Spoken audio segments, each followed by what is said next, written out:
नमस्कार, मैं एस्ट्रोगुरु Mahendra Chaudhary, astrologer, vastu consultant, 10 महाविद्या गुरु। स्वागत करता हूं आपका आज के इस एपिसोड में, जो कि है जनवरी 2024 राशिफल के बारे में। दोस्तों, आज की हमारी राशि है वृश्चिक। जब आपने इस एपिसोड को देखना है तो आपने जो इस मंथ का जो राशिफल देखना है वो अपने लग्न के हिसाब से देखना है, ना कि चंद्र राशि के हिसाब से। कुछ विद्वान जो है वो चंद्र राशि के हिसाब से जो है राशिफल बताते हैं, कुछ विद्वान जो है वो लग्न के हिसाब से राशिफल बताते हैं। तो हमारा विचार थोड़ा सा ऐसा है कि भाई लग्न का जो राशिफल है वो मोर एक्यूरेट एंड प्रेसाइज होता है, तो हम लग्न के हिसाब से प्रेडिक्शन आपके लिए करेंगे। जिन भी व्यक्ति के लग्न के बीच में 8 अंक लिखा है तो उनका जो है वृश्चिक लग्न है। वृश्चिक लग्न का जो स्वामी होता है वो मंगल होता है। वृश्चिक लग्न वाले जो है साहसी, ठीक है, अभिमानी और जो है मजबूत कदकाठी के होते हैं, ठीक है। मंगल के जो है लॉर्डशिप होने की वजह से ऐसे व्यक्ति जो है लीडरशिप में अच्छा काम कर सकते हैं, आर्मी में, पुलिस में, एडमिनिस्ट्रेशन में अच्छा के काम कर सकते हैं। तो अगर मंगल अच्छी स्थिति में हो तो बहुत सफलता भी लाइफ में प्राप्त करते हैं। अब हम बात करते हैं राशिफल की। सबसे पहले बात करेंगे आपके स्वास्थ्य की। आपका जो लग्नेश है मंगल उत्तम स्थिति में सेकंड हाउस में बैठा हुआ है, 1 महीना वहाँ पे बैठा रहेगा, तो आप जो है आपका स्वास्थ्य बड़ा चढ़ा रहेगा। हो सकता है आप वर्कआउट में ज़्यादा इंटरेस्ट लें। जो लोग पहलवान हैं यानी रेसलर हैं या फिर आर्मी के अंदर हैं, उनकी जो है बॉडी अब अच्छा रिस्पांस देगी, उनको अच्छे रिजल्ट्स मिल सकते हैं फाइट्स के अंदर भी या उनके वर्कआउट के अंदर, ठीक है। पैसे कमाने की तरफ आपका बहुत ध्यान रहेगा। परिवार को लेकर चिंतित रहेंगे, ठीक है, क्योंकि सेकंड हाउस में बैठा है लग्नेश, ठीक है। तो धन के पीछे आप बहुत भागेंगे अभी, वो एक अच्छी बात भी है। 1 महीने के लिए आप जो है अच्छा कर सकते हैं। हेल्थ को लेकर भी आप जो है बहुत एक्टिव रहेंगे। अब हम बात करते हैं सेकंड हाउस की, यानी आपके धन, कुटुंब, आपकी वाणी की, ठीक है, परिवार की स्थिति के बारे में। सेकंड हाउस का जो लॉर्ड है बृहस्पति, वो आपका बैठा हुआ है 6th हाउस में। तो आपका जो है अभी स्थिति खराब है उसको लेकर के, क्योंकि लगभग बृहस्पति जो है मई तक यहीं पर रहने वाला है। तो आपकी सेविंग्स जो है वो आपके कर्जे में चली जाएगी। बीमारियों पे खर्चा होने का योग बना रहेगा, ठीक है। झगड़े पे खर्चा होने का योग बना रहेगा। कोर्ट केस में पैसे वेस्ट होने का योग बना रहेगा। तो 3 महीने के लिए अभी आपको वेट करना है। 3 महीने के बाद स्थिति जो है आपकी उत्तम हो जाएगी। थोड़ा सा इस महीने थोड़ा सा ये आपको लाभ होने वाला है कि वहाँ पर जो है मंगल भी बैठे हुए हैं, तो मंगल कहीं ना कहीं से आपको कुछ ना कुछ इनकम देते रहेंगे, जिससे आपको सपोर्ट मिलती रहेगी। आपकी फैमिली भी आपके साथ खड़ी रहेगी अगर आप किसी झगड़े में या कोर्ट केस में इन्वॉल्व हैं। तो बहुत ध्यान से आपको चलना है, मई तक आपने इंतजार करना है। बृहस्पति के उपाय करिए। उपाय के तौर पर जो है आप मुर्गे को एक मुर्गा हो या कई मुर्गे हो, होना चाहिए मेल मुर्गा, उसको जो है आपने दाना डालना है। चने के दाने लेकर के जाने हैं। चने की दाल 1 किलो आपने डालनी है। मंगलवार से शुरू कर दीजिए और 3 महीने जो है हर मंगलवार उसको और गुरुवार उसको डालिए। इससे आपको बहुत लाभ मिलेगा, शांति मिलेगी। इसके साथ साथ जो है आप विष्णु के सहस्त्र नाम का भी आप पाठ कर सकते हैं, गुरुवार का व्रत कर सकते हैं। इससे भी आपको बहुत फायदा होने वाला है। अब हम बात करते हैं आपके 3rd हाउस, यानी जो है house of siblings, house of communication, house of confidence, house of courage, ठीक है, पराक्रम का स्थान है। पराक्रम का जो स्वामी है आपका शनि है। 3rd हाउस का जो लॉर्ड है वो बैठा हुआ है 4th हाउस में, तो बहुत उत्तम स्थिति में है। आप अपने पराक्रम से बहुत प्रॉपर्टी बना सकते हैं, आप कोई गाड़ी खरीद सकते हैं, ठीक है। आप जो है एक अच्छे नेता बन सकते हैं इस समय में। अगर आप नेता हैं तो पब्लिक के साथ अच्छी डीलिंग रहेगी। आप पब्लिक में बहुत काम करेंगे, बहुत मेहनत करेंगे और उससे आपको फ़ायदा भी होने वाला है, ठीक है। तो आपके छोटे बहन भाई आप खूब सपोर्ट करने वाले हैं।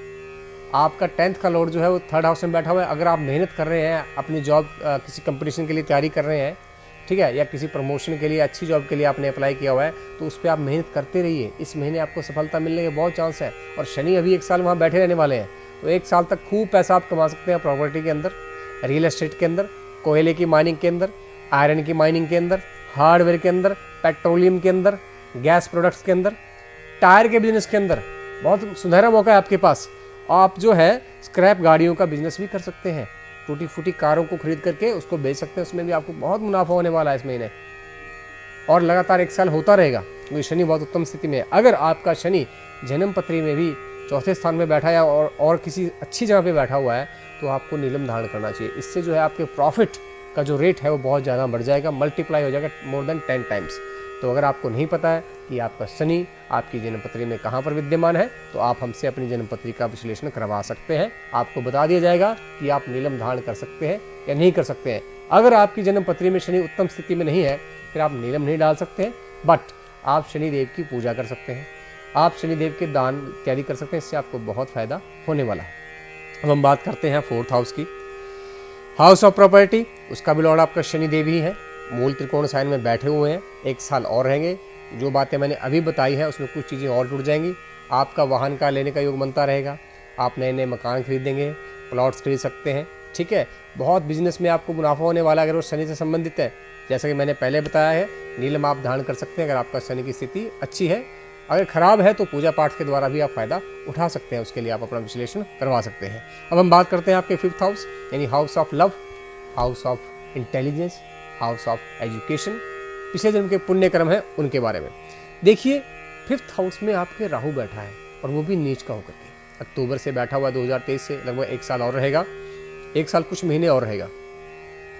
तो ये आपको हर क्षेत्र में जो है असफलता देने वाला है। आपको लीवर से संबंधित समस्याएं हो सकती हैं, पेट में अल्सर हो सकते हैं, पेट में कोई सिस्ट बन सकती है, ठीक है, पथरी बन सकती है आपको, या फिर गांठ बन सकती है, कोई ट्यूमर आपको लीवर में या स्टमक एरिया में हो सकता है। लव अफेयर में नाकामयाबी रहेगी, आपके चारों तरफ भ्रम जाल रहेगा कि आपका लवर आपको प्रेम करता है या आपसे चीटिंग करता है, आपके लवर आप पे शक करेंगे। तो ये स्थिति आपकी बनी रहेगी। पढ़ाई में मन बिल्कुल नहीं लगेगा, इरिटेशन रहेगी। नशे की तरफ मन रहेगा कि मैं स्मोकिंग कर लूँ, सिगरेट पी लूँ, मैं तम्बाकू खा लूँ या कुछ और नशा में कर लूँ, ये स्थिति आपकी बन सकती है, ठीक है।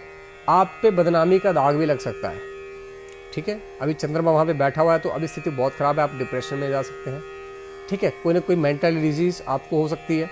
तो यार ये सारी स्थितियाँ आपकी बनी, क्योंकि गुरु भी आपका छठे बैठा हुआ है। मई तक तो स्थिति बहुत ज़्यादा ख़राब है।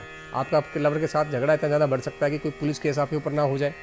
तो मई तक तो बहुत बुरा हाल है। मई के बाद कुछ 10-20% आपको जो है रिलीफ मिल सकता है, परंतु स्थिति ऐसी की तैसी ऐसी ही बनी रहेगी आपकी लगभग 1 साल तक, ठीक है।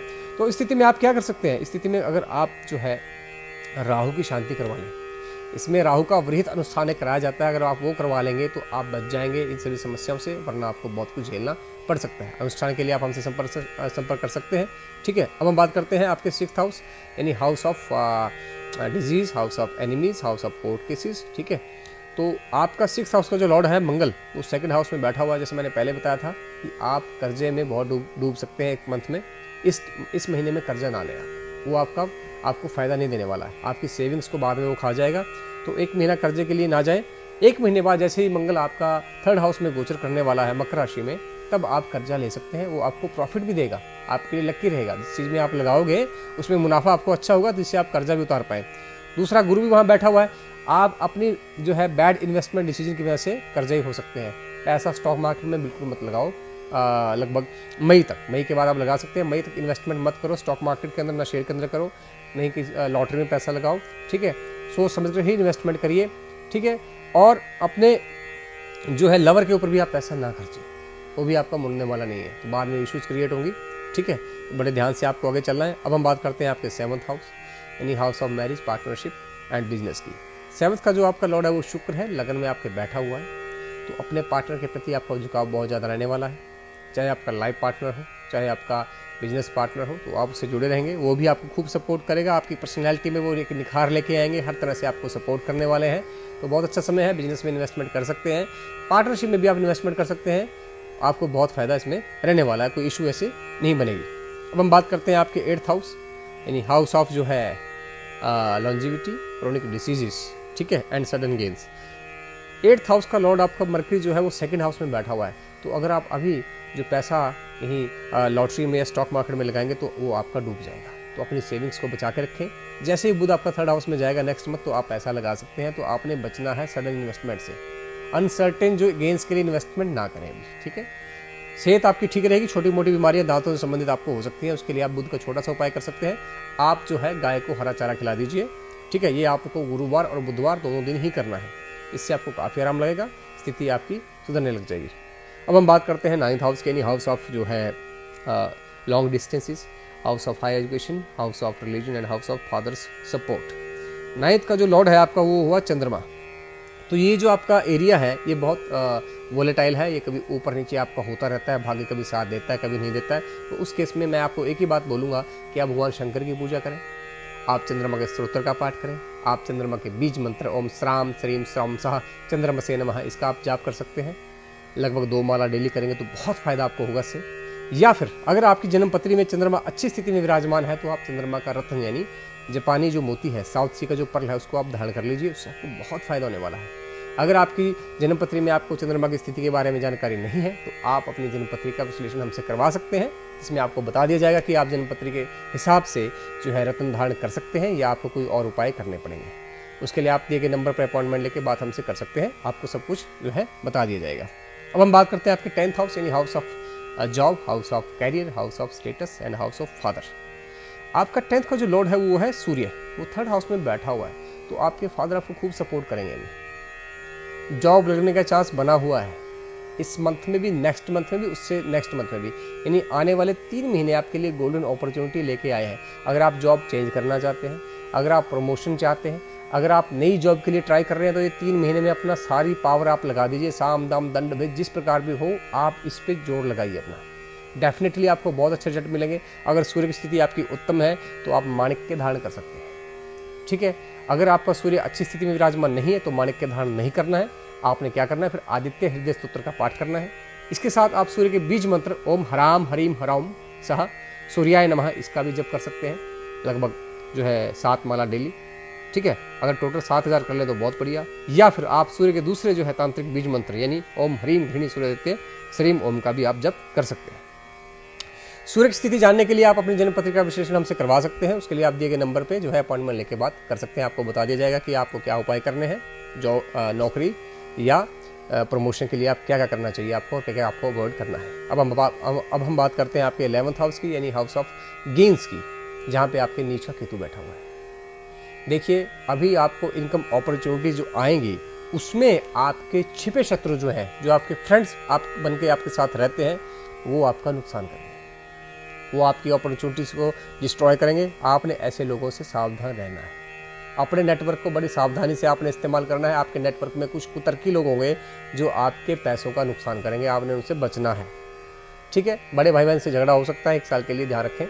अगर आपकी जन्म पत्री के अंदर भी केतु बैडली प्लेस्ड है तो आपको केतु की शांति जरूर करवानी चाहिए। अब हम बात करते हैं आपके 12th हाउस की यानी house of foreign travels, foreign settlement and mental peace. नींद का हाउस है, सेक्सुअल रिलेशनशिप का हाउस है, तो उसका आपका जो लॉर्ड हुआ है शुक्र लगन में बैठा हुआ है, तो फॉरेन जाने की अपॉर्चुनिटी आपके सामने आएगी। अभी अब जो है 19 तारीख के बाद जो है शुक्र आपका 2nd हाउस में जो है गोचर कर जाएगा। तो अगला जो महीना है फॉरेन के लिए अगर आप जाना चाहते हैं, फॉरेन ट्रैवल अगर आप करना चाहते हैं तो उसके लिए आप जा सकते हैं, वीज़ा आप अप्लाई कर सकते हैं। या आप अगर फॉरेन में रहते हैं अभी तो आप PR के लिए भी अप्लाई कर सकते हैं। अगला 1 महीना आपके लिए बहुत बढ़िया जाने वाला है। नींद आपको अच्छी आएगी, ठीक है। सही है, सुख आप बहुत सब भोगेंगे, कोई दिक्कत आपको आने वाली नहीं है। वाइफ आपकी आपको खूब सपोर्ट करने वाली है। तो ये था आपका मोटा विश्लेषण जनवरी मंथ के लिए। तो अगर आप अपनी जन्म पत्री का जो है इन डेप्थ एनालिसिस करवाना चाहते हैं तो आप हमसे अपॉइंटमेंट लेके बात कर सकते हैं। आपकी हर समस्या का जो है एक विश्लेषण किया जाएगा और आपको जो है उपाय बता दिए जाएंगे। इस साथ मैं इस एपिसोड से जो है आपसे आगे लेता हूँ। Have a nice time and good luck.